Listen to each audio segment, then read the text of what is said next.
ሰላም ሰላም እንዴት ናችሁ? ይህ የ10ኛ ክፍል የኢኮኖሚክስ ትምህርት ነው። በዛሬው ክፍለ ጊዜ ትምህርታችን ዩኒት 5 ቪዲዮ 4 ወይም ክፍል 4 እንመለከታለን። በዛሬው በክፍል 4 የመወያያ መነሻ ርዕስ ሀሳብ የምናደርገው ሂስትሪ ኦፍ ባንኪንግ ኢን ኢትዮጵያ ፍሮም 1963 to 1974 የሚለውን ነው።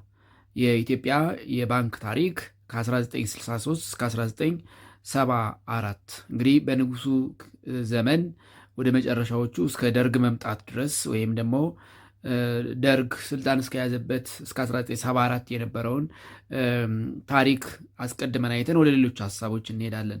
በባለፈው ክፍለ ጊዜ እንደምታስታውሱት የኢትዮጵያ የዘመናዊ ባንኪንግ አገልግሎት የጀመረው በ1905 ነው። ኢን ደ ታይም ኦፍ ኢምፐረር ሚኒሊክ ሰከንድ ኪንግ ኦፍ ኢትዮጵያ ኤንድ በ1905 የተቋቋመው የመጀመሪያው ኦፍኮርስ ፎሬን ኦውንድ ባንክ ነው።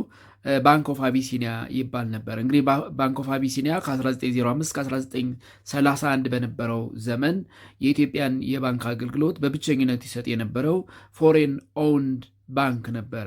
ስለዚህ ለመጀመሪያ ጊዜ ኢትዮጵያ ውስጥ ባንክ የተቋቋመው በ1905 ሲሆን ከ1905 እስከ 1931 ባለው ጊዜ ደግሞ ለኢትዮጵያ የባንክ አገልግሎት የሰጠው የመጀመሪያው ባንክ እንደምታስታውሱት ባንክ ኦፍ አቢሲኒያ ነው። ባንክ ኦፍ አቢሲኒያ ኤንድ ባንክ ኦፍ አቢሲኒያ ኢት ዋዝ ኤ ፎሬን ባንክ ቢካዝ ኢት ዋዝ ኦውንድ ባይ ዳንግሎ ኢጂፕሽያን ናሽናል ባንክ። በወቅቱ ኢጅፕት ወይም ደግሞ ግብፅ የእንግሊዝ ቅኝ ግዛት ስለነበረች ግብፅ በነበረው የእንግሊዝ የግብፅ ብሔራዊ ባንክ የ50 ዓመት ስምምነት ስለሆነ የተቋቋመው የሚመሩት ወይም ደግሞ እንዲያደርጉት ባለቤት ሆነው ይመሩት የነበረው እነሱ ነበሩ ማለት ነው። ስለዚህ የመጀመሪያው ባንክ በኢትዮጵያ ታሪክ ባንክ ኦፍ አቢሲኒያ ነው። ነገር ግን ባንክ ኦፍ አቢሲኒያ በ1931 ሊኩዊዴት አደረገና ከ1931 እስከ 1936 ባለው ደግሞ በኢትዮጵያ ምድር የባንክ አገልግሎት የሰጠው ባንክ ኦፍ ኢትዮጵያ ነው። ከ1931 እስከ 1936 የባንክ አገልግሎት ይሰጥ የነበረው በኢትዮጵያ ባንክ ኦፍ ኢትዮጵያ ነው። ባንክ ኦፍ ኢትዮጵያ ነው። ኤንድ ባንክ ኦፍ ኢትዮጵያ ኢት ዋዝ ዘ ፈርስት ኢንዲፔንደንት ባንክ ኦፍ ኢትዮጵያ ኦውንድ ባይ ዘ ናሽናል ገቨርንመንት ኦፍ ኢትዮጵያ። በኢትዮጵያ መንግስት ይተዳደር የነበረ ብቸኛው ወይም ደግሞ የመጀመሪያው የኢትዮጵያ ባንክ ነው። ስለዚህ ኢት ዋዝ ዘ ፈርስት ኢንዲፔንደንት ባንክ ኦውንድ ባይ ዘ ገቨርንመንት ኦፍ ኢትዮጵያ ዘ ፈርስት independent Bank of Ethiopia owned by the national government of Ethiopia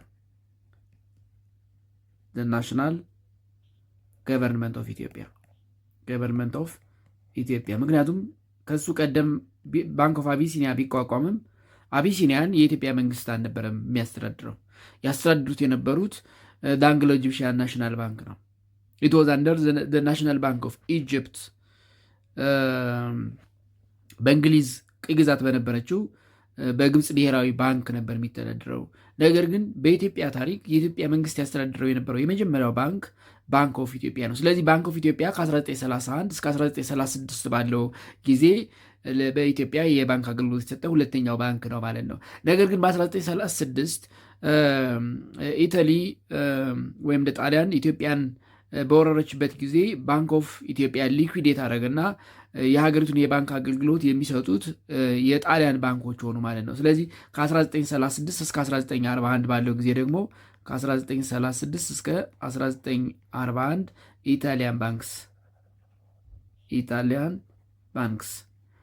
ባንክ ኦፍ ኢታሊያ፣ ባንክ ኦፍ ዲ ሮማ፣ ባንክ ኦፍ ናፖሊ የሚባሉ ጣሊያናውያን የሚመሯቸው ወይም የጣሊያን መንግስት የሚያስተዳድራቸው ባንኮች ባንክ ኦፍ ኢትዮጵያን ተኩት ማለት ነው። በ1941 ኢትዮጵያ ነጻ ስትወጣ ወይም ደግሞ የጣሊያን ወረራ በአርበኞቹ ትግልና በእንግሊዝ እርዳታ ጣሊያን ከኢትዮጵያ ስትወጣና ንጉሱ ወደ ሀገር ሲመለሱ ቢካዝ ኦፍ ዘ ብሪቲሽ ትሩፕ ከ1941 እስከ 1943 ባለው ደግሞ ኢትዮጵያ ውስጥ የባንክ አገልግሎት በዋናነት ይሰጥ የነበረው የእንግሊዙ ባንክ ባርክሌይ ባንክ ነበረ።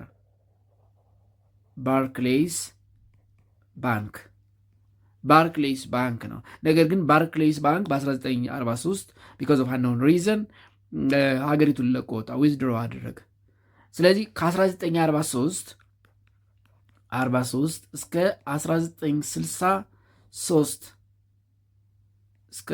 1963 ባለው ደግሞ ኢትዮጵያ ውስጥ የባንክ አገልግሎት ይሰጥ የነበረው ስቴት ባንክ ኦፍ ኢትዮጵያ ነው። ስቴት ባንክ ኦፍ ኢትዮጵያ ኤንድ ስቴት ባንክ ኦፍ ኢትዮጵያ ኢት ዋዝ ዘ ሰከንድ ኢንዲፔንደንት ባንክ ኦፍ ኢትዮጵያ ኦውንድ ኤንድ ኮንትሮልድ ባይ ዘ ናሽናል ገቨርንመንት ኦፍ ኢትዮጵያ። በኢትዮጵያ መንግስት በንጉሠ ነገሥቱ ይመራ የነበረው ሁለተኛው ኢንዲፔንደንት ባንክ ኦፍ ኢትዮጵያ ነው። ኢት ዋዝ ዘ ሰከንድ ኢንዲፔንደንት ባንክ ኦፍ ኢትዮጵያ አፍተር ባንክ ኦፍ ኢትዮጵያ ማለት ነው። ከባንክ ኦፍ ኢትዮጵያ በኋላ ሁለተኛው በኢትዮጵያ መንግስት በንጉሠ ነገሥቱ ይተዳደርና በእሳቸው ቁጥጥር ስር የነበረው ሁለተኛው ኢንዲፔንዳንት ባንክ በኢትዮጵያ ታሪክ ስቴት ባንክ ኦፍ ኢትዮጵያ ነው። ስለዚህ ከ1931 እስከ 1936 ከነበረው ባንክ ኦፍ ኢትዮጵያ በኋላ የኢትዮጵያ መንግስት የሚያስተዳድረው የኢትዮጵያ መንግስት የሚቆጣጠረው ሁለተኛው ኢንዲፔንዳንት ባንክ ስቴት ባንክ ኦፍ ኢትዮጵያ ነው። ኤንድ ስቴት ባንክ ኦፍ ኢትዮጵያ እስከ 1963 ሁለቱንም የባንክ አገልግሎቶች ይሰጥ ነበረ። ያም ማለት አንቲል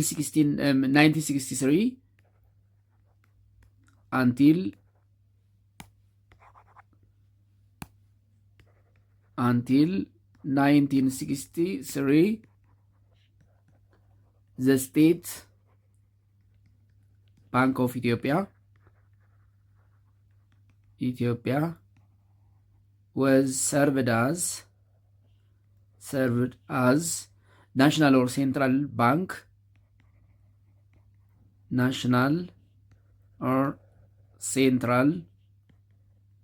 bank and commercial bank ወይም ደግሞ የናሽናል ወይም የሴንትራል ባንኪንግ አክቲቪቲዎችን እና የኮመርሻል ባንኪንግ አክቲቪቲዎችን በጥምረት ይሰጥ የነበረ አንድ ባንክ ነበረ ማለት ነው።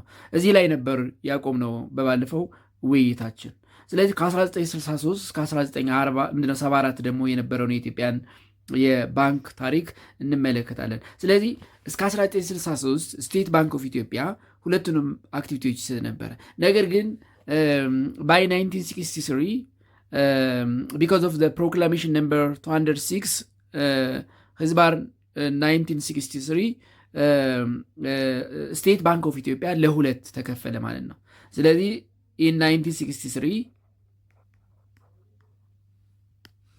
1963 by the proclamation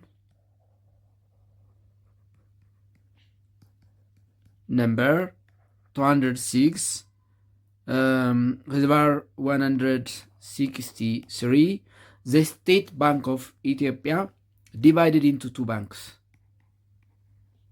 The state bank of Ethiopia was divided into two banks. የስቴት ባንክ ኦፍ ኢትዮጵያ ሁለቱንም አገልግሎት ይሰጥ የነበረው አሁን ይሰጣቸው በነበሩ ሁለት አገልግሎቶች አዜ ናሽናል ኦር ሴንትራል ባንክ እና ኮመርሻል ባንክ ስለነበረ ያገለግል የነበረው። በዚህ ጊዜ ግን በፕሮክላሜሽን ነምበር 206 1963 ስቴት ባንክ ኦፍ ኢትዮጵያ ለሁለት ተከፈለ። ኢት ዋዝ ዲቫይድድ ኢንቱ ቱ ባንክስ። እነዚህ ምን ነበሩ? ናሽናል ባንክ ኦፍ ኢትዮጵያ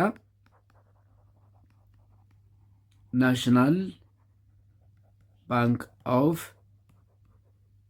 Ethiopia and commercial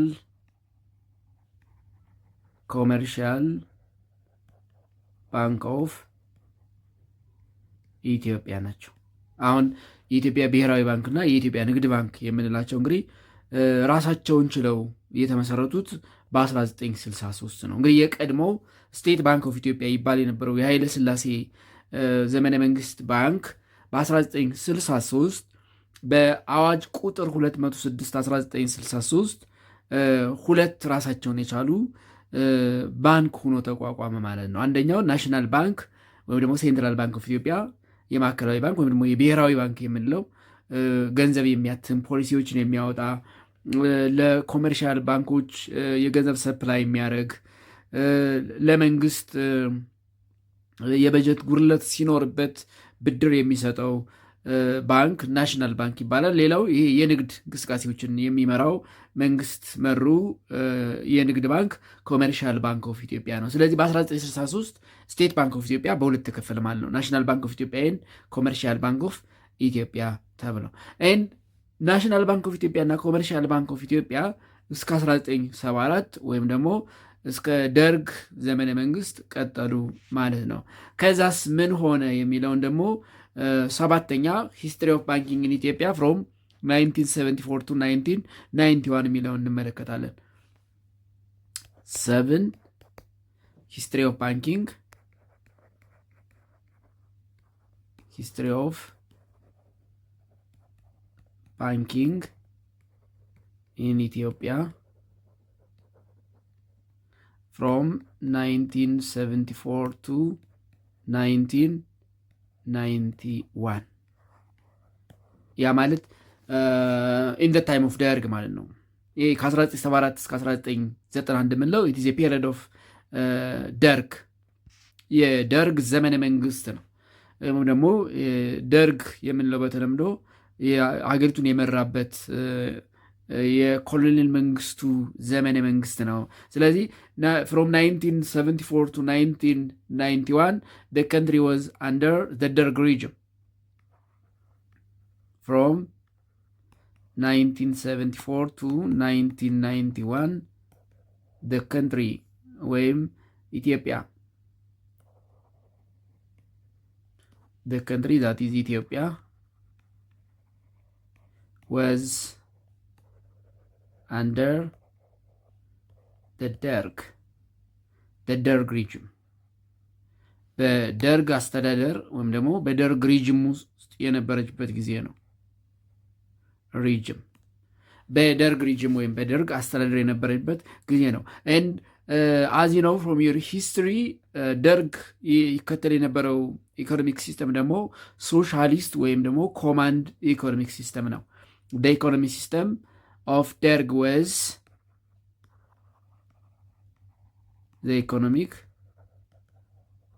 system of Derg was socialist or command economic system ነበረ።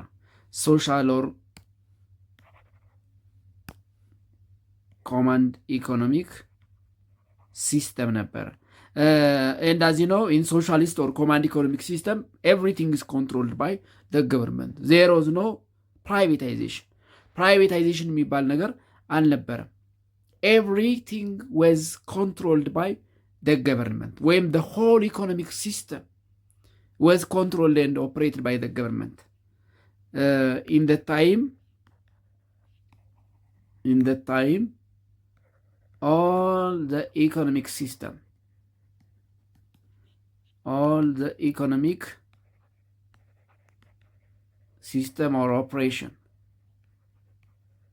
operation was controlled by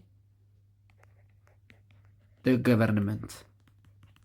ሁሉም ነገር በመንግስት ቁጥጥር ስር ነበር። በኮማንድ ኢኮኖሚክ ሲስተም ወይም ደግሞ በሶሻሊስት ኢኮኖሚክ ሲስተም ማንኛውንም የኢኮኖሚ ጥያቄ የሚፈታው ማንኛውንም የኢኮኖሚ ጥያቄ የሚመልሰው የሀገሪቱን ኢኮኖሚ በበላይነት የሚቆጣጠረው መንግስት ነው።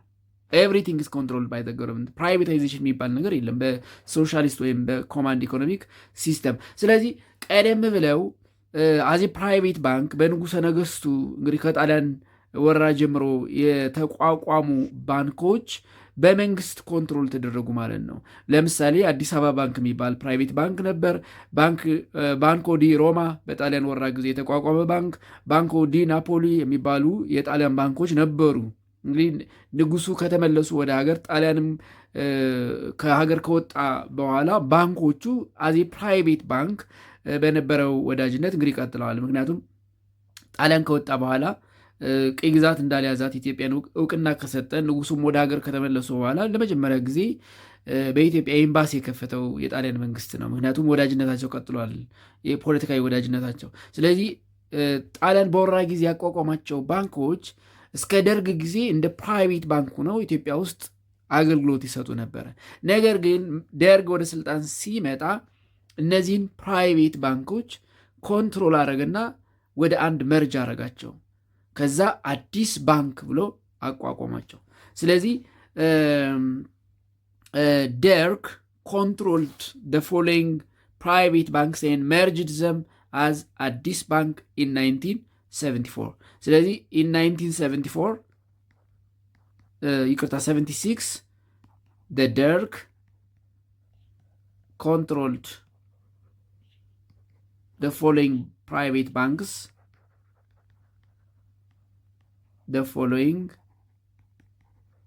private banks and merged into one bank called አዲስ ባንክ።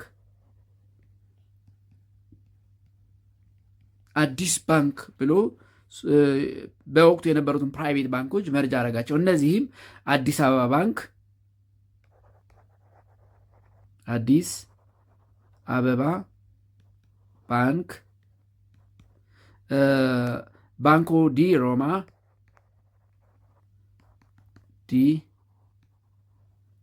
እና ባንኮ ዲ ናፖሊ ናቸው። ባንኮ ዲ ናፖሊ እነዚህን ሶስቱን መርጅ አደረገና ደርግ ምን አደረጋቸው? አዲስ ባንክ ብሎ ሰየማቸው። አዲስ ባንክ። ስለዚህ በደርግ ዘመነ መንግስት 3 ባንክ ተቋቋመ ማለት ነው። 3 ባንክ። ያ ማለት አዲስ ባንክ ያ ማለት ከ1976 እስከ 1980 ባለው ማለት ነው። ፍሮም 1976 to 1980 under government control,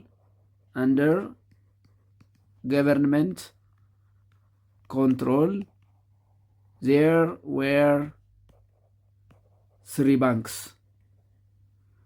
banks in the country ወይም ኢን ኢትዮጵያ 3 ባንኮች ነበሩ። እነዚህ ምን ናቸው? እንግዲህ ቀደም ብለው የተቋቋሙት ናሽናል ባንክ ኦፍ ኢትዮጵያ፣ ናሽናል ባንክ ኦፍ ኢትዮጵያ፣ ኮመርሻል ባንክ ኦፍ ኢትዮጵያ፣ ባንክ ኦፍ ኢትዮጵያ እና አዲስ ባንክ ናቸው። አዲስ ባንክ። እነዚህ ሶስቱ ከ1976 እስከ 1980 በደርግ ጊዜም የነበሩ ባንኮች ናቸው። ነገር ግን በ1980 ደርግ አዲስ ባንክን ከኮመርሻል ባንክ ኦፍ ኢትዮጵያ ጋር ዋህደና አንድ ሶል ኮመርሻል ባንክ አቋቋመ። ስለዚህ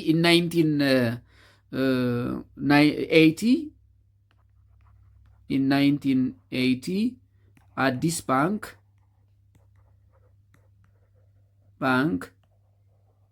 merged into commercial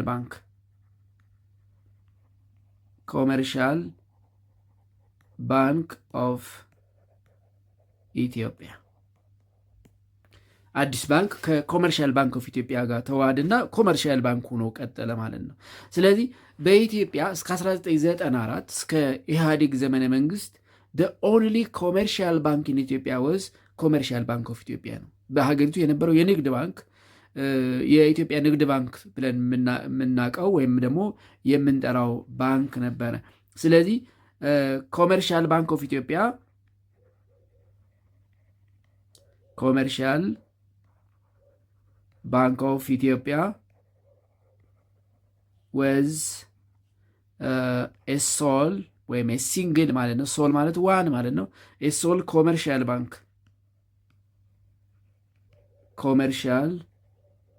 ባንክ ኢን the country until 1994 until the other private banks has established አሁን የምናውቃቸው ፕራይቬት ባንኮች እንደ አዋሽ፣ አቢሲኒያ፣ ዳሸን እና ሌሎች እንግዲህ ከቁጥር በላይ ሆነዋል። አሁን የግል ባንኮች የግል ንግድ ባንኮች ማለት እነሱ እስከሚቋቋሙበት እስከ 1994 ድረስ ብቸኛው የንግድ ባንክ በኢትዮጵያ ኮመርሻል ባንክ ኦፍ ኢትዮጵያ ነበረ። እንግዲህ በ1980 ከአዲስ ባንክ ጋር ተቀላቅሎ ወይም ደግሞ አዲስ ባንክ ኮመርሻል ባንክ ጋር ተቀላቅሎ አንድ ባንክ ኦንሊ ሶል ኮመርሻል ባንክ ኦፍ ኢትዮጵያ ሆኖ በነበረበት ጊዜ የኮመርሻል ባንክ ኦፍ ኢትዮጵያ አጠቃላይ ካፒታሉ 65 ሚሊዮን ብር፣ ብራንቾቹ 128፣ የሰራተኞቹ ቁጥር ደግሞ 3633 ነበረ። 3633 ነበረ። ነገር ግን ደርግ በኋላ በተለይ በ1979 ሌላ ባንክ ሶስተኛ ባንክ አቋቋመ። በ1979 ሶስተኛ ባንክ አቋቋመ። እሱም ምንድን ነው? አግሪካልቸራል ኤንድ ኢንዱስትሪያል ባንክ ኦፍ ኢትዮጵያ የሚባል ነው። እንግዲህ አሁን ይሄ ማለት በአሁኑ ዘመን ዲቨሎፕመንት ባንክ ኦፍ ኢትዮጵያ የሚባለው ማለት ነው። ስለዚህ in 1974 in 1979 in 1979 in addition the government established other bank called agricultural and industrial bank. Agricultural and industrial ባንክ የሚባል ባንክ አቋቋመ። በተለይ በእርሻውና በኢንዱስትሪው ክፍለ ኢኮኖሚ ላይ ተጽዕኖ የሚፈጥር ሶስተኛ ባንክ አቋቋመ። ስለዚህ በሀገሪቱ 3 ባንኮች ነበሩ ማለት ነው። ስለዚህ አንቲል 1991 ያ ማለት እስከ ደርግ መውደቅ ድረስ በሀገሪቱ 3 ባንኮች ሆኑ ማለት ነው። አንቲል 1991 that is the downfall of the Derg regime. የደርግ ሪጅም እስከወደቀበት ጊዜ እስከ 1991 the financial sector constituted 3 banks. The financial sector constituted 3 banks. 3 banks. እነዚህ ምንድን ናቸው? ናሽናል ባንክ ኦፍ ኢትዮጵያ፣ ናሽናል ባንክ ኦፍ ኢትዮጵያ፣ ሁለተኛ ኮመርሻል ባንክ ኦፍ ኢትዮጵያ፣ ኮመርሻል ባንክ ኦፍ ኢትዮጵያ፣ ሶስተኛ አግሪካልቸራል ኤንድ ኢንዱስትሪያል ዲቨሎፕመንት ባንክ፣ አግሪካልቸራል ኤንድ ኢንዱስትሪያል ዲቨሎፕመንት ባንክ የሚባሉ 3 ባንኮች ነበሩ በፋይናንሱ ሴክተር ማለት ነው። እስከ 1991 እስከ ደርግ መውደቅ ድረስ በሀገሪቱ የነበሩ ዋና ዋና ባንኮች እነዚህ ነበሩ። ከደርግ በኋላስ ከ1991 እስካሁን ያለው የኢትዮጵያ የባንክ ታሪክ ምን ይመስላል የሚለውን እንመልከት። 8ኛ 8 ሂስትሪ ኦፍ ባንኪንግ ኢን ኢትዮጵያ from 1991 to present። እንግዲህ 1991 ማለት የደርግ መውደቅና የኢህአዴግ ወደ ስልጣን መምጣት ዘመን ነው። ኢን 1991 ኢህአዴግ ወይም ደግሞ ይሄ ኢፒአርዲኤፍ የምንለው ኢትዮጵያን ፒፕልስ ዲሞክራቲክ ሪፐብሊክ ፍሮንት የምንለው ፓርቲ ወይም ደግሞ ኃይል ስልጣን የያዘበት ጊዜ ነው። ስለዚህ in 1991 the Derg regime falls and replaced by Ethiopian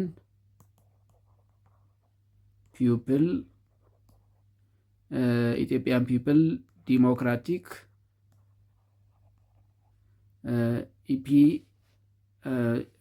ኢትዮጵያን ፒፕል ሪቮሉሽነሪ ዲሞክራቲክ ፍሮንት ኢፒአር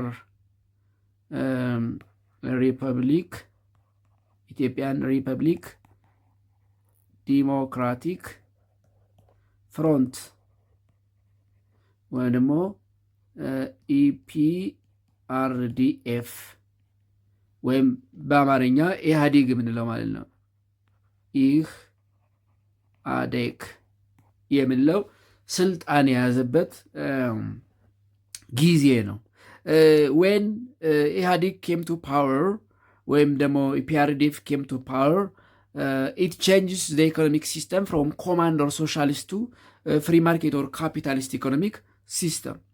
ኢህአዴግ ወደ ስልጣን ሲመጣ የኢኮኖሚ ስርዓቱን ከኮማንድ ወይም ከሶሻሊስት ኢኮኖሚክ ሲስተም ወደ ነፃ ገበያ ወይም ደግሞ ካፒታሊስት ኢኮኖሚክ ሲስተም ቀየረው። ስለዚህ ኢፒአርዲኤፍ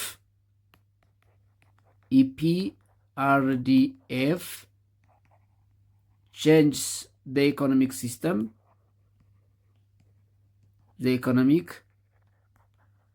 ሲስተም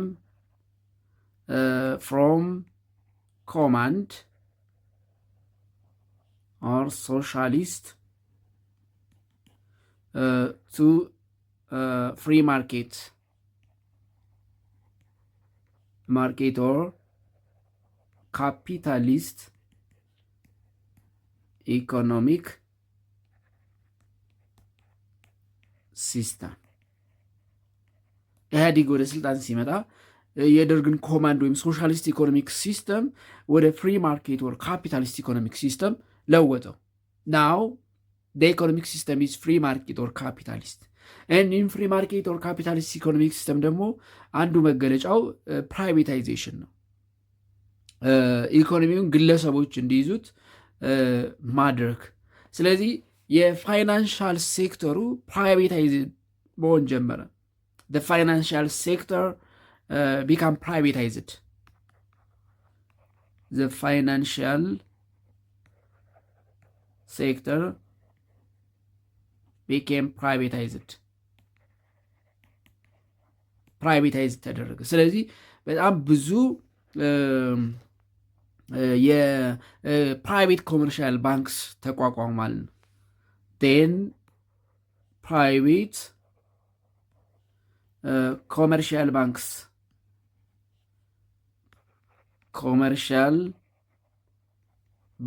has been established አሁንም እየተቋቋሙ ነው። አሁን የምናውቃቸው እንግዲህ ከመንግስት ውጭ ያሉ የግል ባንኮች የምንላቸው እንግዲህ በዚህ ዘመን ጀምሮ ነው መቋቋም የጀመሩት እና አዋሽ እና አቢሲኒያ፣ ዳሸን፣ ወጋገን፣ ኦሮሚያ ባንክ፣ የኦሮሚያ ህብረት ስራ፣ ሲንቄ ባንክ እንደውም እነዚህ በቅርቡ የተቋቋሙት ናቸው። ቀደምት የምንላቸው እነ አዋሽ፣ አቢሲኒያ፣ ዳሸን፣ እነ ዘመን ባንክ፣ አዲስ ባንክ፣ እናት ባንክ የመሳሰሉ አሁን በቁጥር በጣም ብዙ የሆኑት እንግዲህ መቋቋም የጀመሩት ፋይናንሻል ሴክተሩ ፕራይቬታይዝ መደረግ ከጀመረ በኋላ ነው። ቢኮዝ ኦፍ አፕሊኬሽን ኦፍ ፍሪ ማርኬት ኦር ካፒታሊስት ኢኮኖሚክ ሲስተም ባይ ኢፒአርዲኤፍ ወይም ደግሞ ኢህአዲግ ኢትዮጵያን ፒፕል ሪቮሉሽነሪ ዲሞክራቲክ ፍሮንት ዲሞክራቲክ ፍሮንት ኢትዮጵያን ፒፕል ሪፐብሊክ ሳይሆን ሪቮሉሽነሪ አብዮታዊ ስለሚባል ማለት ነው። ሪቮሉሽነሪ ዲሞክራቲክ ፍሮንት ወይም ደግሞ ኢህአዲግ የምንለው የኢኮኖሚ ስርዓቱን ወደ ፕራይቬታይዜሽን ወይ ደግሞ ወደ ፍሪ ማርኬት ኢኮኖሚክ ሲስተም ሲቀይረው የተቋቋሙ ናቸው ማለት ነው። ስለዚህ በ1994 የግል ባንኮች እንዲሰሩ ፈቃድ አገኙ ማለት ነው። እንዲሰሩ ፈቃድ አገኙ። ከዛ ጊዜ ጀምሮ ነው እንግዲህ በኢትዮጵያ የኢኮኖሚ ወይም ደግሞ የፋይናንስ የኢኮኖሚ ስርዓት ላይ የግል ባንኮች መመስረት የጀመሩት። በመንግስት በኩል የነበሩት እንግዲህ በደርግ ጊዜ 3 የመንግስት ባንኮች ነበሩ ብለናል። እነዚህም ናሽናል ባንክ ኦፍ ኢትዮጵያ፣ ኮመርሻል ባንክ ኦፍ ኢትዮጵያ እና አግሪካልቸራል ኤንድ ኢንዱስትሪያል ዲቨሎፕመንት ባንክ ኦፍ ኢትዮጵያ ናቸው። ነገር ግን በ1994 ፕሮክላሜሽን ነምበር 83 የግል ባንኮች እንዲመሰረቱ ሲደረግ 3ኛው በደርግ ጊዜ የነበረው አግሪካልቸራል ዲቨሎፕመንት ባንክ ኦፍ ኢትዮጵያ ተብሎ ተሰየመ። ስለዚህ ኢን ታይም ኦፍ ደርግ ወይም ደግሞ ሲንስ 1991 ከ1991 ጀምሮ የመንግስት የሚባሉ ባንኮች 3 ሆኑ ማለት ነው። ሲንስ 1991 the government owned banks, the government owned banks are 1 National Bank of Ethiopia, National Bank of Ethiopia በባንክ ገዢው የሚመራው ናሽናል ባንክ ኦፍ ኢትዮጵያ የኢትዮጵያ ብሔራዊ ባንክ፣ ኮመርሻል ባንክ ኦፍ ኢትዮጵያ ኮመርሻል ባንክ ኦፍ ኢትዮጵያ እና ዲቨሎፕመንት ባንክ ኦፍ ኢትዮጵያ ዲቨሎፕመንት ባንክ ኦፍ ኢትዮጵያ ናቸው። ዲቨሎፕመንት ባንክ ኦፍ ኢትዮጵያ ማለት የቀደመው አግሪካልቸራል ኤንድ ዲቨሎፕመንት ምንድነው? አግሪካልቸራል ኤንድ ኢንዱስትሪያል ዲቨሎፕመንት ባንክ ይባል የነበረው ማለት ነው። አግሪካልቸራል ኤንድ ኢንዱስትሪያል ዲቨሎፕመንት ባንክ ኦፍ ኢትዮጵያ ይባል የነበረው አሁን ዲቨሎፕመንት ባንክ ኦፍ ኢትዮጵያ ተብሎ ይጠራል ማለት ነው። ስለዚህ አሁን መንግስት የሚያስተዳድራቸው ባንኮች 3 ናቸው። ናሽናል ባንክ ኦፍ ኢትዮጵያ የኢትዮጵያ ብሔራዊ ባንክ፣ ኮመርሻል ባንክ ኦፍ ኢትዮጵያ የኢትዮጵያ ንግድ ባንክ ኤንድ ዲቨሎፕመንት ባንክ ኦፍ ኢትዮጵያ የኢትዮጵያ ልማት ባንክ።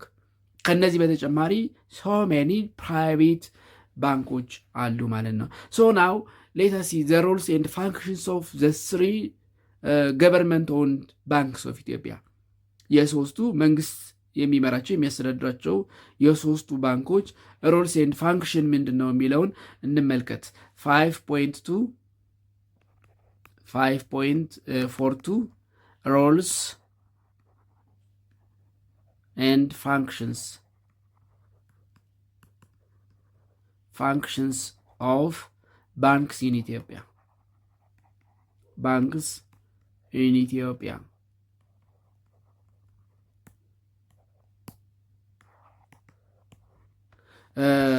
First, let us see the roles and functions of National Bank of Ethiopia. ኤንቢኢ የሚባለው ሮሉ ሚናውና አገልግሎቱ ምንድን ነው የሚለውን እንመልከት። 1 roles and functions of National Bank of Ethiopia. ናሽናል ባንክ ይሄ ብሔራዊ ባንክ የምንለው ማለት ነው። ናሽናል ባንክ ኦፍ ኢትዮጵያ እንግዲህ ናሽናል ባንክ ኦፍ ኢትዮጵያ ጀስት ላይክ አዘር ካንትሪስ ናሽናል ኦር ሴንትራል ባንክ ኢት ሃዝ ዘ ፎሎዊንግ ፋንክሽንስ የሚከተሉት ሚናዎች አሉት። አንደኛ ኢት ኮንትሮልስ ኢንተረስት ሬት it controls interest ሬት የወለድ ምጣኔን ይቆጣጠራል። ኢት ማኔጅ ዘ አማውንት ኦፍ ክሬዲት አቬይላብል ኢት ማኔጅስ the amount of credit available and controls the amount of money supply. It controls the amount of money supply. መኒ ሰፕላይ የገንዘብ አቅርቦትን፣ የክሬዲት አቬይላቢሊቲን፣ የብድር አቅርቦትን እና የወለድ ምጣኔን የመቆጣጠር ስልጣን አለው እንደ ሌሎቹ ሀገራት ሴንትራል ወይም ናሽናል ባንክ። ከነዚህ በተጨማሪ ይሄ ናሽናል ባንክ ኦፍ ኢትዮጵያ የምንለው ኢት ኦልሶ ኮንትሮልስ ፕራይስ ስቴቢሊቲ የዋጋ መረጋጋትን ይቆጣጠራል። ኢት ኮንትሮልስ ፕራይስ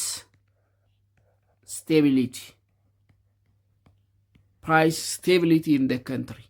ይህም ብቻ አይደለም፣ ገንዘብ የሚያትመው ሳንቲሞችን የሚያትመው እነዚህ የወረቀት የሳንቲም ገንዘቦችን የሚያትመው ይሄ ባንክ ነው።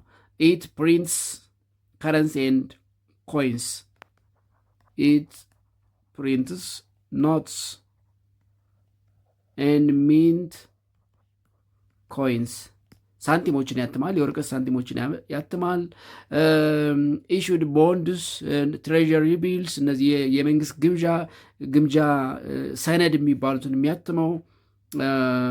ፕሮሚሰሪ ኖትስ ኦን ቢሃፍ ኦፍ ዘ ገቨርንመንት ሜንቴን ሎው ሌቭል ኦፍ ኢንፍሌሽን የዋጋ ግሽበት ዝቅተኛ እንዲሆን ይቆጣጠራል ወይም ደግሞ ሜንቴን ለማድረግ ይሰራል።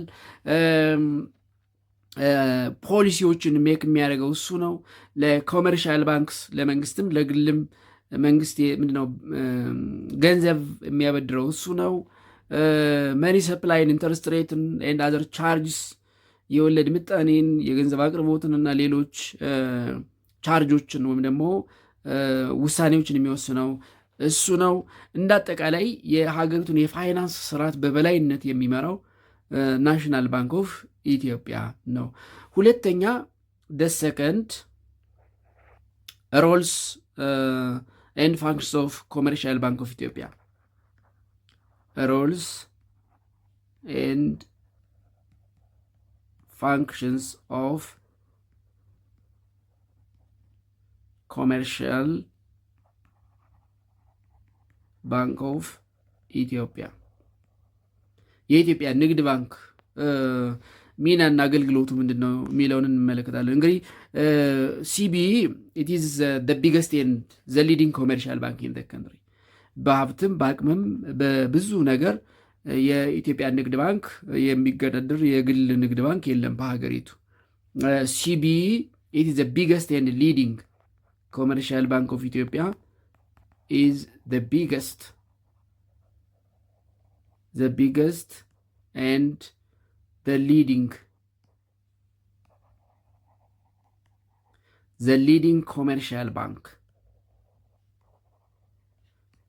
commercial bank in Ethiopia።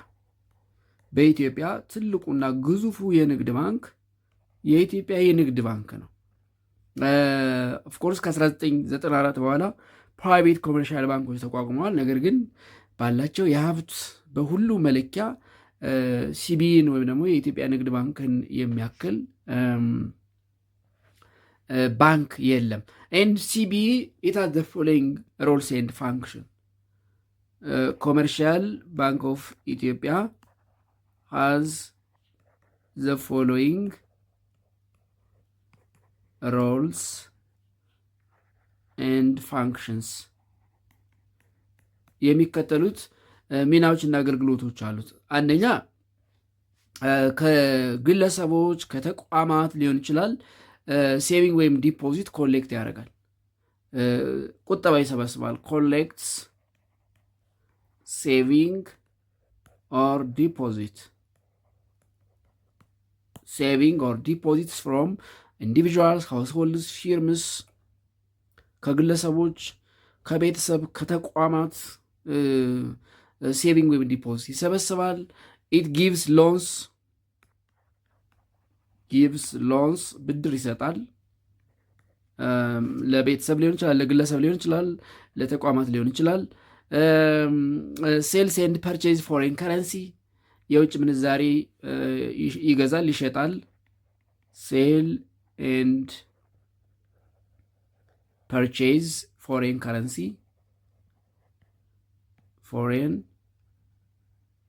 ከረንሲ የውጭ ምንዛሬ መግዛት መሸጥ ሌላኛው አገልግሎቱ ነው ወይም ደግሞ ሚናው ነው።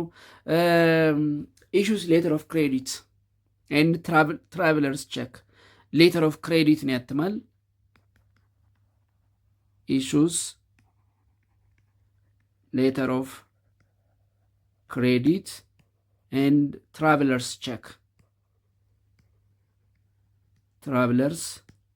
ቼክ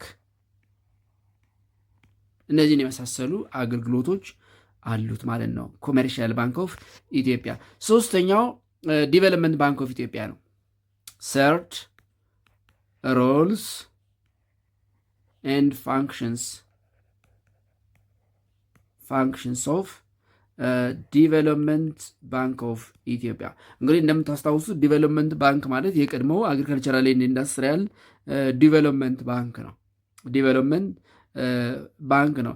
ይሄ ባንክ እንግዲህ የተቋቋመው በኢህአዴግ ዘመነ መንግስት ነው። ኦፍኮርስ ቀድሞ የተቋቋመ ቢሆንም ይህንን ስያሜ ያገኘው ግን በኢህአዴግ ዘመነ መንግስት ነው።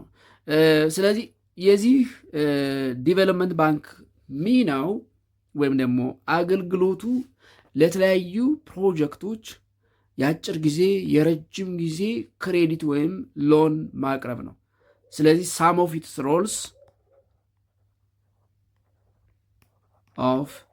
ኢትስ ሮልስ ኤንድ ፋንክሽንስ። ስለዚህ አንዳንድ ምንድነው ሮሎቹንና ፋንክሽኖቹ ስንመለከት የዲቨሎፕመንት ባንክ ኦፍ ኢትዮጵያ አንደኛ ኢት ፕሮቫይድስ ሎንስ አይዘር ሾርት ሚዲየም ኦር ሎንግ ተርም ሎን ፎር ዘ ዲቨሎፕመንት ኦፍ አግሪካልቸር ኤንድ ኢንዱስትሪያል ሴክተርስ። ዋን ፕሮቫይድስ short, medium, and long-term loan for the development of agricultural and industrial sectors. agricultural and industrial sectors። ምክንያቱም የቀድሞው ስያሜውም እሱ ስለነበረ በእርሻው ክፍለ ኢኮኖሚና በኢንዱስትሪው ክፍለ ኢኮኖሚ ኢንቨስት ለሚያደርጉ ወይም ደግሞ ለልማት ስራዎች የአጭር ጊዜ የመካከለኛና የረጅም ጊዜ ብድር ማቅረብ ነው። ፕሮጀክቶችን ፋይናንስ ማድረግ ነው ትልቁ ስራው። ሁለተኛው ዋና ሮል ኤንድ ፋንክሽን ሱፐርቫይዝ ኤንድ ኮንትሮልስ ዘ አክቲቪቲስ ኦፍ ፕሮጀክትስ ፋይናንስድ ባይ ዘ ባንክ። ሱፐርቫይዝስ ኤንድ ኮንትሮልስ ዘ አክቲቪቲስ ኦፍ ፕሮጀክትስ financed by the bank። ባንኩ ፋይናንስ ያደረጋቸውን ፕሮጀክቶች ሱፐርቫይዝ ማድረግ፣ መቆጣጠር የናሽናል ባንክ የዲቨሎፕመንት ባንክ ኦፍ ኢትዮጵያ ሌላኛው ተግባሩ ነው ማለት ነው። ስለዚህ ለተለያዩ ፕሮጀክቶች ፋይናንስ ማድረግ ነው። ኢን ጀነራል the function of development bank of ኢትዮጵያ ለተለያዩ የልማት ስራዎች ፎር ኤኒ ዲቨሎፕመንት ፕሮጀክት ፋይናንስ ማቅረብና ፋይናንስ ላቀረበበት ፕሮጀክት ደግሞ ሱፐርቪዥን እና ኮንትሮል ማድረግ ሚናዎቹ ናቸው ማለት ነው። ስለዚህ ሶስቱ የመንግስት ባንኮች ሮልስ ኤንድ ፋንክሽን ይሄንን ይመስላል ማለት ነው። ኔክስት ዋን ኢዝ ማይክሮ ፋይናንስ ኢንስቲትዩሽንስ ኢን ኢትዮጵያ። እነዚህ የአነስተኛ ብድርና ቁጠባ ተቋማት በኢትዮጵያ እንደ ፋይናንስ ሴክተር ያላቸው ሚና ያላቸው አቅም ን መጨረሻ ላይ ደግሞ ኤሌክትሮኒክስ ባንኪንግ ኢን ኢትዮጵያ ወይም የኢ-ባንኪንግ የምንለው አሁን ኦልሞስት ቢኮዝ ኦፍ ዲጂታል ቴክኖሎጂ የባንክ አገልግሎት ወደ ኢ-ባንኪንግ እየመጣ ነው።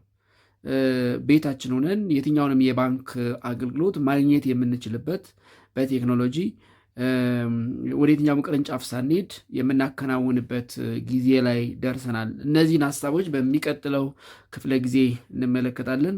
የዛሬውን ክፍል 4ን በዚህ እናበቃለን። ስለነበረን ጊዜ አመሰግናለሁ።